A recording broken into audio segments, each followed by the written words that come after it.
hello and welcome back to channel Info Island and guys welcoming you all to another exam analysis video। और आज के इस video में हम बात करने वाले हैं बीपीएससी एईडीओ के आपके एग्जाम के बारे में। ठीक है, 14 अप्रैल का आपका जो पेपर कंडक्ट करवाया गया था बीपीएससी के द्वारा, उसमें गाइस जितने भी जीके जीएस के क्वेश्चंस पूछे गए हैं, क्योंकि बच्चों के फीडबैक के हिसाब से मुझे ये पता चला कि पेपर काफी ट्रिकी था। क्वेश्चन जो जीके के पूछे गए वो काफी, मतलब बच्चों ने बोला भाई मेरी तो औकात के बाहर सवाल पूछे गए हैं, मुझे शायद ये पेपर देना ही नहीं चाहिए था। ऐसा है, बच्चों ने फीडबैक दिया कि मतलब क्वेश्चंस का लेवल वाकई में मतलब देखने लायक था। ठीक है, तो अब क्योंकि थोड़ा सा बच्चों को ये लग रहा है कि भाई मेरा पेपर कैसा हुआ है, क्या मैंने सही किया है, गलत किया है, क्या होगा, एक्सेट्रा एक्सेट्रा एक्सेट्रा, तो उन सभी शंकाओं को शांत करने के लिए हम आपके लिए ये वीडियो लेकर आए हैं। इसमें आपको वो सारे क्वेश्चंस मिलेंगे, आपको कंप्लीट एग्जाम एनालिसिस मिलेगा और वो सभी क्वेश्चंस के आपको करेक्ट आंसर्स मिलेंगे, जिससे कि आपको पता पड़ जाएगा कि आपका पेपर कैसा हुआ है, कितना प्रतिशत पेपर आपने सही दिया है। ठीक है, वो सारे इंपॉर्टेंट क्वेश्चंस बताने से पहले मैं चाहती हूँ सबसे पहले हम समझ लेते हैं कि ये एग्जाम एक्चुअल में है क्या।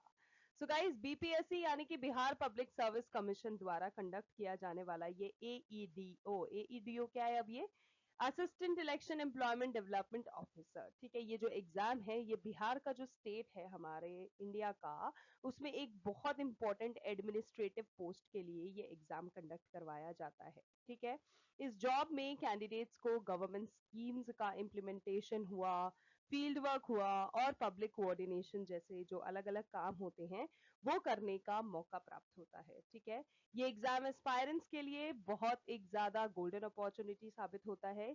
क्यों? क्योंकि ये रिप्यूटेड और रिस्पेक्टेड होने के साथ साथ स्टेबिलिटी भी इस गवर्नमेंट जॉब में बहुत अच्छी है। एक तरह का स्टेबल और रिस्पेक्टेड गवर्नमेंट जॉब ये आपको प्रोवाइड करता है, इसीलिए हर साल काफी कंपटीशन आपको देखने को मिलता है। कंपटीशन डेफिनेटली बढ़ता ही जा रहा है, क्योंकि अभी इंडिया में अनएम्प्लॉयमेंट रेट भी भाई इतना है, तो कंपटीशन तो फिर डेफिनेटली बढ़ेगा ही। ठीक है, और अब जब एग्जाम हो चुका है आपका, तो सबके मन में एक ही सवाल आ रहा है, पेपर कैसा था और क्या पूछा गया वगैरह वगैरह। तो चलिए शुरू करते हैं वीडियो को और देखते हैं डिटेल्ड एग्जाम एनालिसिस और वो सभी क्वेश्चंस जो कि आपके 14 अप्रैल 2026 के पेपर में पूछे गए हैं, वो अब हम यहाँ पर देखने वाले हैं। ठीक है, उससे पहले वो सभी लोग, वो सभी कैंडिडेट्स, वो सभी बच्चे जो चैनल पे पहली बार आए हैं, चैनल को अभी तक सब्सक्राइब नहीं करा है, तो प्लीज यार, it's my humble request, it's not going to cost you anything, it's free free free.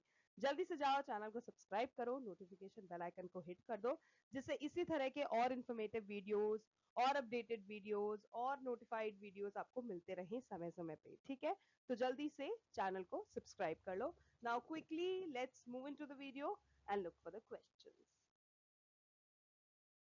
तो गाइस, पहला इंपॉर्टेंट क्वेश्चन देख लेते हैं। आपको पूछा ये गया था कि जो ये जोजिला पास है ना, ठीक है, ये जो जोजिला दर्रा जिसे हम बोलते हैं, ये किन के बीच में लोकेटेड है?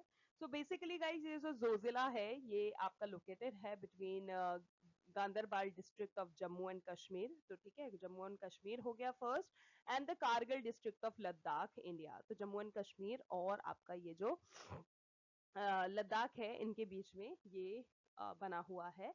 ये कनेक्ट करता है कश्मीर की जो वैली है उसको, Dras and Suru valley to the north east and the Indus valley further east, serving as a vital route for both the tourist and local residents.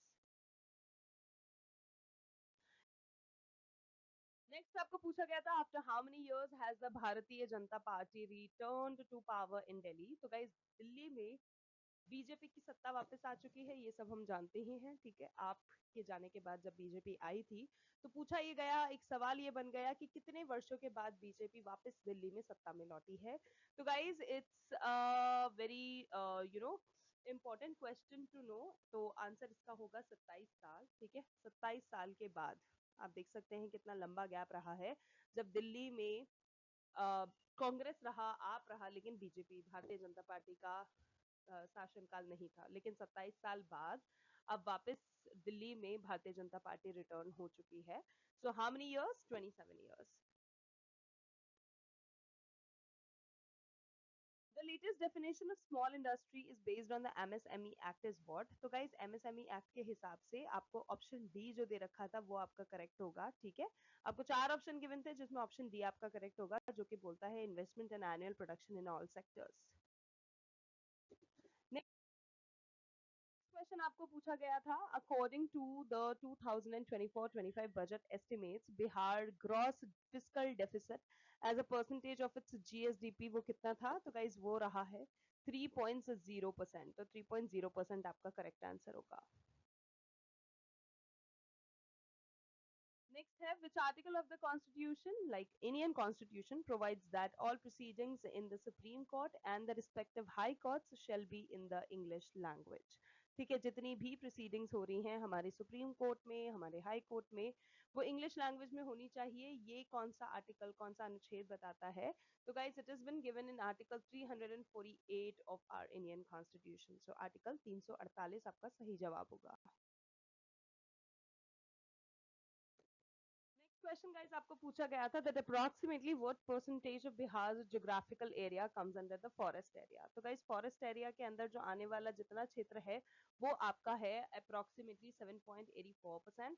तो आपको क्योंकि ऑप्शंस में 7% गिवन था, ठीक है, आई बिलीव यस, मुझे जितना बच्चों ने बताया 7% गिवन था, तो 7% आपका करेक्ट आंसर हो जाएगा।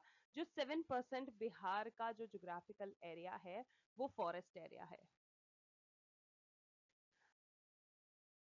Okay, next is barium is mainly found in which of the following ores। आपको guys ऑप्शंस दे रखे थे, अलग अलग 4 ऑप्शंस दे रखे थे, जिसमें से एक ऑप्शन कह रहा था कि वो बेराइट और विथेराइट दोनों में ही पाया जाता है, जो कि आपका करेक्ट आंसर था। जो बेरियम होता है वो आपका मेनली बेराइट और विथेराइट दोनों में ही पाया जाता है। Okay, what was the theme of the Sustainable Energy for All Global Forum held in Barbados in March 2025?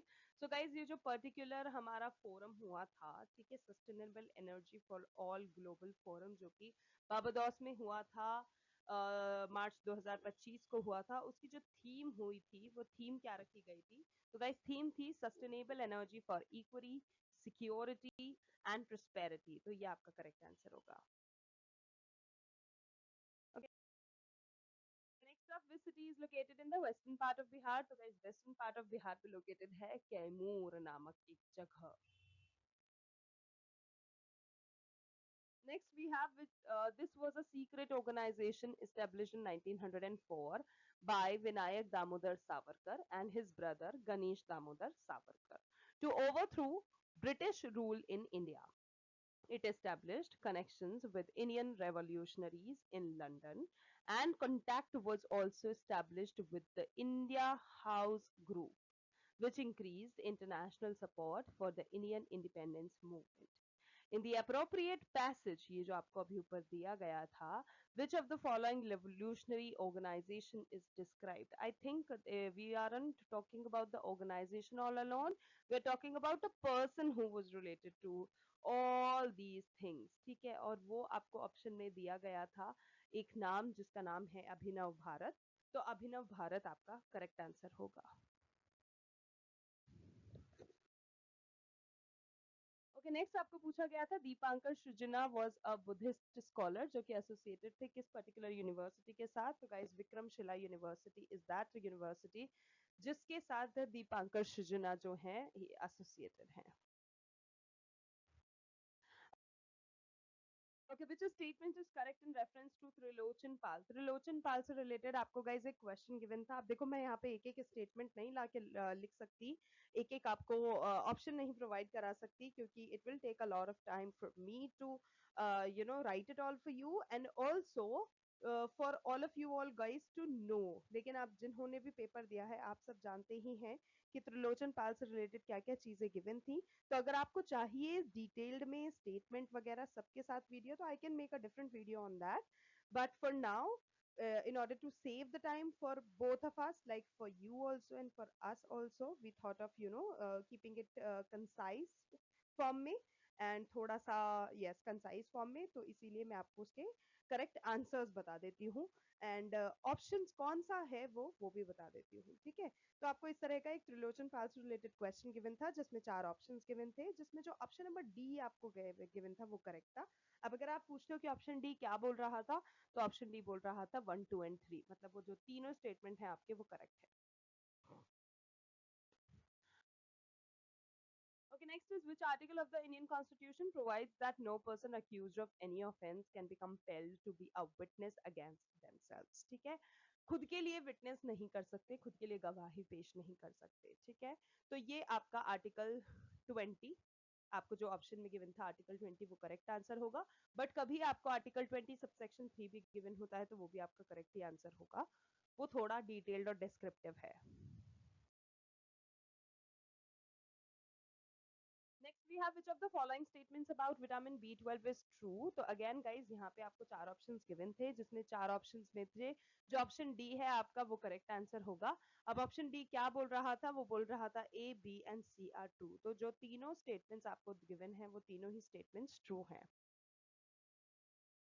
Okay, next is which lake is located in Bihar? So Anupam Lake is that lake which is located in Bihar. Next is which of the following statements is true in the context of the new discovery of the soul dwelling nematode? तो इसमें again option A जो आपको given था वो correct होगा, और option A में क्या मेंशन है उसमें गिवन है फर्स्ट एंड थर्ड, तो वो दोनों करेक्ट है। Next question, which one of the following is not among the weakest currencies in the world? Not among the weakest मतलब तो strongest बतानी है। आपको जो 4 options given थे उसमें एक option था ओमानी रियाल। तो Omani riyal is definitely not the weakest currencies in the world. It's one of the strongest currencies in the world. So Omani riyal आपका correct answer होगा। Okay, next is which committee was formed in 1927 for the establishment of the veterinary college in Patna? तो इसका जो committee आया है वो आया है सैयद फकरुद्दीन अली अहमद कमिटी के द्वारा, तो Syed Fakhruddin Ali Ahmed committee. Next is which statement about erythromycin is incorrect? तो गाइज ऑप्शन बी जो आपको गिवन था वो एरिथ्रोमाइसिन के लिए जो दिया हुआ ऑप्शन है वो इनकरेक्ट ऑप्शन है, तो ऑप्शन बी आपका इसका करेक्ट आंसर होगा। Next is which of the following is the characteristics of the Rig Veda Mandala 9? ठीक है, तो इसमें आपको क्या था, इसमें आपको जो कैरेक्टरिस्टिक दे रखी थी वो ये थी that it contains a source dedicated to Soma Bhavaman which is focused on the sacred purification process. Next is what should be the minimum age to become the vice president of India? So guys option B जो कि कहता है 35 साल वो आपका correct answer होगा, because 35 years is the minimum age to become the vice president of India. Next is a particle is found to be stationary when observed from reference frame S1, and the same particle is found to be moving with a constant velocity when observed from another reference which is frame S2. Now you have to tell me that which of the following statement is correct. अब यहाँ पे आपको एक option given था which says that S1, ठीक है, S1 जो है जो first आपका reference frame है S1 और जो आपका second reference frame है S2, ये दोनों ही inertial frames हैं। ये जो statement आपका बोल रहा है ये correct statement होगा। Okay, consider the following statements in the context of the White Rebellion and indicate which of these statements is correct. तो guys यहाँ पे जो आपको options given थे, statements given हैं, उसमें आपको correct जो आपका आंसर होगा वो यही होगा that neither one statement nor two statement is correct. Next is which of the following statement is true in the context of the resolution passed by the UNGA for the peaceful resolution of the Ukraine war? इसमें guys आपको option D given है, option D जो है वो correct है। Option D क्या बोलता है, वो बोलता है ओनली सेकंड, ठीक है, only second is correct, so only second होगा।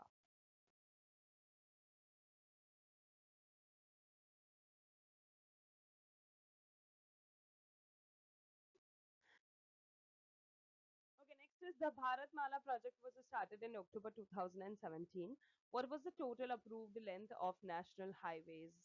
in it. तो जो टोटल हम बात कर रहे हैं लेंथ की, वो हो जाएगी आपकी 34,800 किलोमीटर्स. ठीक है, सो 34,800 किलोमीटर आपका करेक्ट आंसर होगा.